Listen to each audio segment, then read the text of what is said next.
Hi everyone, welcome to Excellence Knowledge Quest.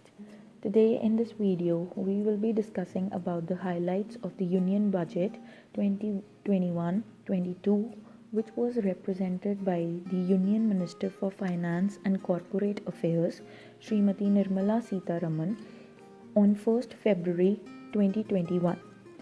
This is considered to be the first budget of this new decade and also a digital one in the backdrop of the unprecedented crisis of COVID 19. The budget proposal will strengthen the Sankalp of the nation first. It will double up the income of the farmers, provide the nation with the strong infrastructure, healthy country, good governance, opportunities for the youth, education for all, women empowerment, and also inclusive development among some other goals. The budget proposal includes 6 pillars: health and well being, physical and financial capital and infrastructure, inclusive development for aspirational India, reinvigorating human capital, innovation and research and development, minimum government, and maximum governance. So, in this video, we will be discussing the 3 pillars only: health and well being, reinvigorating human capital, innovation and research and development. So, let's start. Health and well being. Pradhan Mantri Atmanirbhar Swasth Bharat Yojana, which is a newly centrally sponsored scheme with an outlay of rupees 64,180 crore for over a period of 6 years, has been launched. The main interventions of the schemes are as given in the slides: support for 17,788 rural and 11,024 urban health and wellness centers. This scheme includes setting up of integrated public health labs in all the districts and 3,382 block public health units in 11 states, critical care hospital blocks in 602 districts and 12 central institutions, 15 health emergency operation centers, 2 mobile hospitals, a national institution for One Health, a regional research platform for World Health Organization Southeast Asia region, 9 biosafety level 3 laboratories, and 4 regional national institutes for virology.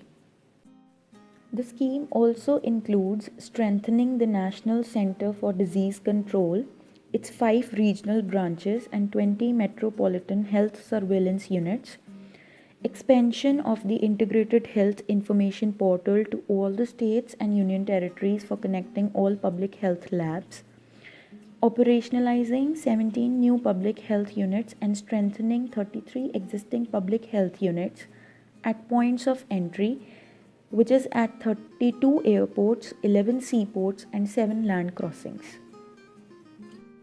The next is the health and well-being expenditure, where there is about 137% increase in the budget outlay this time. The next in the health and well-being is the vaccines. Rupees 35,000 crore is provided for the COVID-19 vaccination. Pneumococcal vaccine, which is a made in India product, will be rolled out across the country and avert 50,000 child deaths annually. And there has been an increase of 137% in the budget outlay for health and well-being.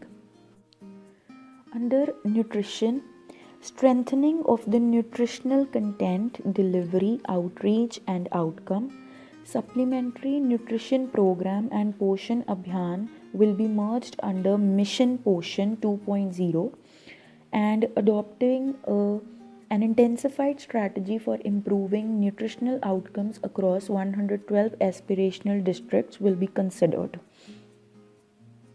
The next is the Jal Jeevan Mission Urban, which is covered under universal coverage of the water supply. For this, under the scheme, for over a period of 5 years, rupees 2,87,000 crore have been allocated. Provision of 2.86 crore household tap connections, universal water supply in all the 4,378 urban local bodies, liquid waste management in 500 Amrut cities. Amrut cities, that is the Atal Mission for Rejuvenation and Urban Transformation, which covers around 500 cities, that includes all those cities and towns with a population of over 1 lakh with notified municipalities. The next is the Swachh Bharat Swasth Bharat.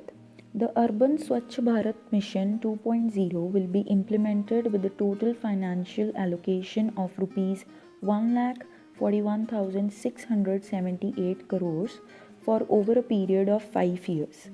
The main interventions of the scheme are complete fecal sludge management and treatment of wastewater, source segregation of the garbage, reduction in the use of single use plastic goods, bioremediation of all the legacy dump sites, reduction in air pollution by effectively managing waste from construction and demolition activities. Now we will be focusing upon the second pillar, that is reinvigorating human capital, which includes school education as well as higher education. So, first in the school education, setting up of 100 new scenic schools in partnership with the NGOs or private schools or the states, and implementation of all the components of the national education policy in more than 15,000 schools in order to make them exemplary in their regions. The second aspect is the higher education, where setting up of a central university in Leh, setting up of Higher Education Commission of India, glue grant to create umbrella structure for better synergy amongst various research institutions, universities and colleges. The next is the Skilling India, which includes to amend the Apprenticeship Act with a view to enhance the apprenticeship opportunities for the youth.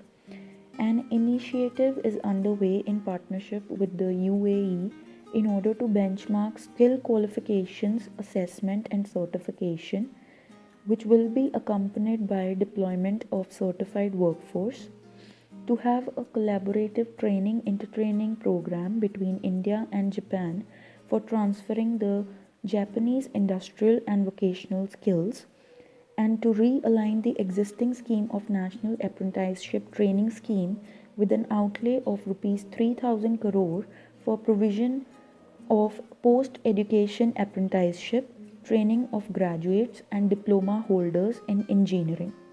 The third pillar is innovation and research and development. The first unmanned launch to be slated in December 2021.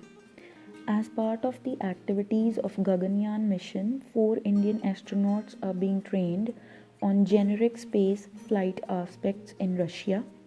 National Research Foundation with an outlay of rupees 50,000 crore in order to strengthen the overall research ecosystem of the country. To launch a deep ocean mission of more than rupees 4,000 crore in order to cover deep ocean survey, exploration and conserve deep sea biodiversity. New Space India Limited, a public sector undertaking under the Department of Space, in order to launch PSLV CS-51 carrying the Amazonia satellite from Brazil along with a few smaller Indian satellites. Stay tuned for the next 3 pillars to be discussed in the next video. Till then, keep learning.